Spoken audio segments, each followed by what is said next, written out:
महाराष्ट्र नागपुर में national president of Ambedkar party of India के धीमान विजय मानकर साहब के साथ हम लोग उपस्थित हैं। और इस वर्तमान स्थिति में हमारी झारखंड की जिस तरह की गतिविधियां चल रही हैं, panchayat extension to the schedule area PESA नियमावली को लेके, जैसे कि हम लोगों ने 2021 की ईयर में एक पिटीशन दायर किए थे डीसी के माध्यम से हमारे राज्यपाल को, हमारे गवर्नमेंट को। उस वक्त की पिटीशन के माध्यम से अभी तक जो है वर्तमान झारखंड सरकार ने नियमावली नहीं बनाई है। वर्तमान गतिरोध ये चल रही है कि अभी जो है हाईकोर्ट ने वर्तमान सरकार को, हेमंत सरकार को कहा है कि आप 2 महीना के अंतराल में इस नियमावली को जनता के सामने पेश करें।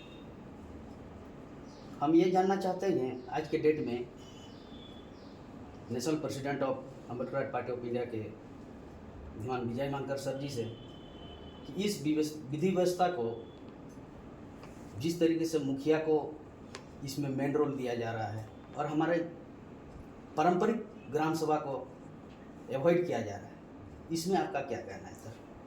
मेरा इसमें स्पष्ट मत है। देखिए, जो शेड्यूल्ड एरिया है या आदिवासी है, तो आदिवासी बना ही क्यों है? ये एंसेस्ट्रल डोमेन है आदिवासियों का। 50,000 सालों से लगभग आदिवासी उस भूमि पर एक अपनी प्रकृति की संस्कृति के साथ रह रहे हैं, और इसीलिए ब्रिटिश गवर्नमेंट ने 1874 में शेड्यूल्ड डिस्ट्रिक्ट्स एक्ट बनाया। बाद में गवर्नमेंट ऑफ इंडिया एक्ट 1935 में शेड्यूल्ड एरियाज़ की कंसेप्ट आई, और बाद में जो जयपाल सिंह मुंडा और ठक्कर बाबा की जो कमेटी थी, उसकी वजह से 5th शेड्यूल बना। बरडोली जी की वजह से 6th शेड्यूल बना, जो कमेटीज़ थी। अभी जो पेशा जो लॉ है, जो यूनाइटेड नेशंस के डिक्लेरेशन के बाद बना है, इंडियन पार्लियामेंट ने बनाया, पेशा लॉ ये कहता है कि ये अधिकार ग्राम सभा का होना चाहिए। तो ग्राम सभा का मतलब है पारंपरिक ग्राम सभा आदिवासियों की।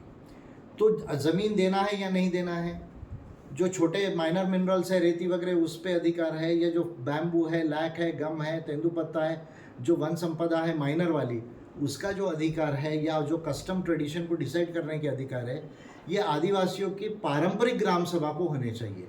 और इसलिए जो मेरा पिटीशन है 2021 का और 22 का जो है, जो ऑलरेडी मैंने झारखंड के असेंबली को दिया है और गवर्नमेंट को दिया है, उसमें ये सारी बातें क्लियर है कि ये अधिकार ग्राम सभा को दिए जाने चाहिए पारंपरिक, कि पारंपरिक ग्राम सभा डिसाइड करे कि ज़मीन देना है या नहीं देना है। उनको जो वन संपदा है माइनर, वो कैसे उसका किसको बेचना है, कैसा उसका एलोकेशन करना है। माइनर जो मिनरल्स है, रेती वगैरह, वो किसको बेचना है, उसका कैसा पैसा ग्राम सभा में डिस्ट्रीब्यूट करना है।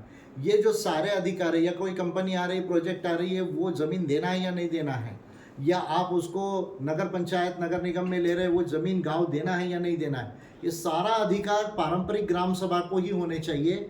मुखिया जो जेपीआरए के अंदर में चुन के आ रहा है, उनको नहीं होना चाहिए। सारे जो ग्राम सभा है उनको नोटिस देकर, उनको उस विषय पर मत लेकर, उनका वोटिंग लेकर ही उसका निर्णय का पावर क्लियरली पेशा रूल्स में डिफाइन होना चाहिए, और अकॉर्डिंगली जेपीआरए एक्ट को भी अमेंड किया जाना चाहिए। और ये काम झारखंड की असेंबली कर सकती है, ये मेरा स्पष्ट मत है। और एपीआई के ऑफिस बेरर से मैं कहूँगा कि सीएम से मिले, ट्राइबल मिनिस्टर से लेके पंचायती राज के मिनिस्टर से मिले, गवर्नर से मिले, ये बात उनको समझाएं, और लॉ एंड ऑर्डर को मेंटेन करते हुए बगैर लॉ को तोड़े एक डेमोक्रेटिक वे में डेमॉन्स्ट्रेशन करे पूरे छत्तीसगढ़ के, झारखंड के अंदर में।